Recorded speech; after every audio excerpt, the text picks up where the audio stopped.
Okay, Ayin Thropos here with another compelling episode of Ghostlight Road Exhaustive Documentary. Thanks for joining me. I'm going to give the information in a free-flowing style and I'm going to try to give it to you in baby steps. There's a lot of information to cover. And since I released the Ghostlight Road videos recently, well, several weeks ago, and then re-released them, there's been just a lot of buzz. You know, I've been getting feedback and messages from people all over the world concerning this video. And I've made a little, documentary around it, some footage that I personally took at Ghostlight Road several years ago. And I did it with a 1080p camera and a 400mm telephoto lens that had low light capabilities. And so what we were able to film is literally astounding. It's jaw-dropping. We went out there to film the orbs, the ghost lights themselves, but actually ended up filming the entities within the orbs. Ghost lights, plasma balls, whatever the fuck you want to call it, huh? That's it! We got the video of the little motherfuckers inside of there, alright? So, it's quite unusual. That was Ghostlight Road Investigation number 3. There was also a Ghostlight Road Investigation number 4 about 2 years later, which is about a year ago. And I went with a young man from California that I went to high school with this young man. And anyway, that's a whole other story. But yes, I have footage from Ghostlight Road Investigation number 4, and that the very first of those videos is just released the other day on UFO Disclosure Group, which is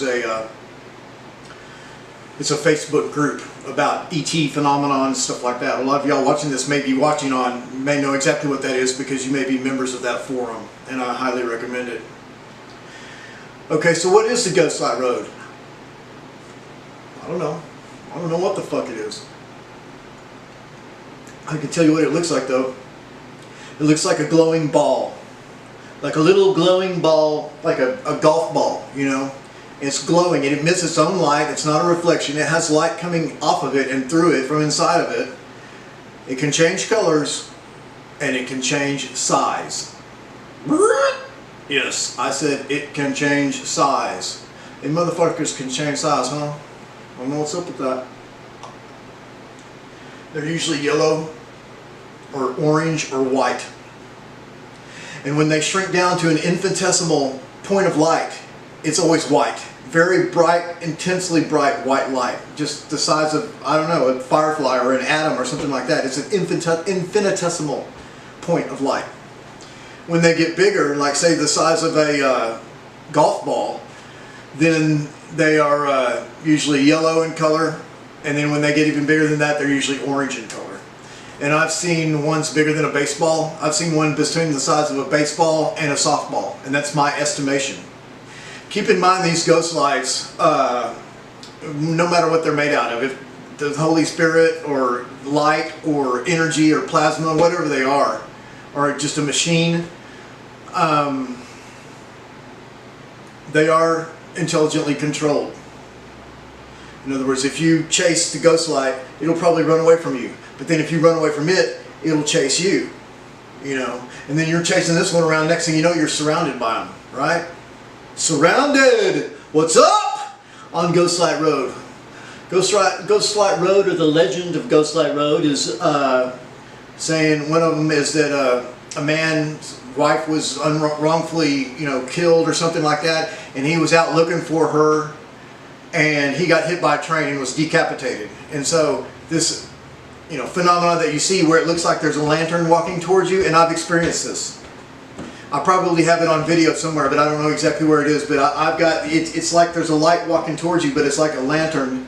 It's swinging back and forth in somebody's hand. It's the most bizarre thing you've ever seen in your life. Now, a lot of people will try to debunk Ghostlight Road and say, "Oh, it's just headlights. It's just headlights." And let me tell you, that road, the Saratoga Road, it is 8 miles long.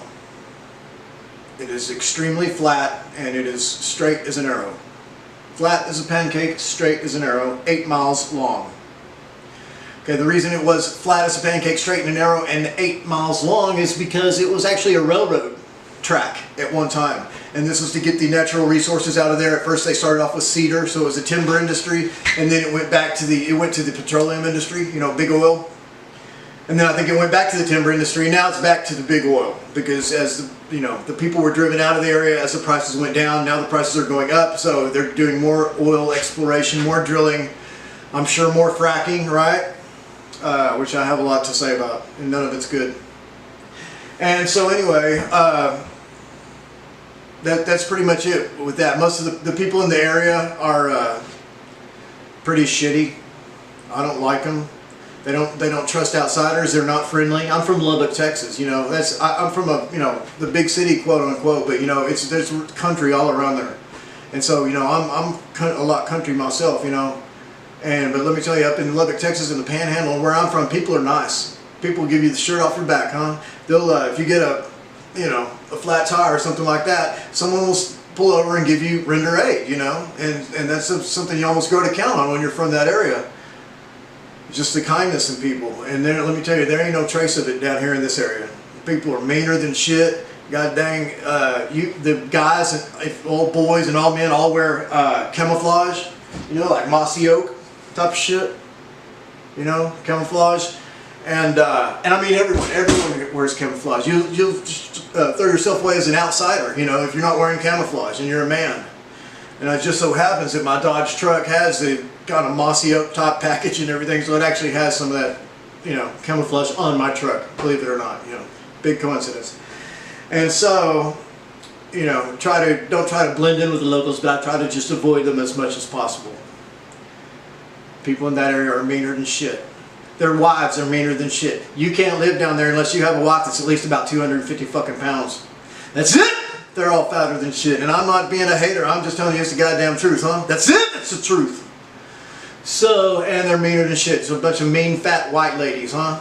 They don't give a damn about you, and they don't give a damn about Ghost Lot Road, but I do. And so do you. And so let's continue our discussion.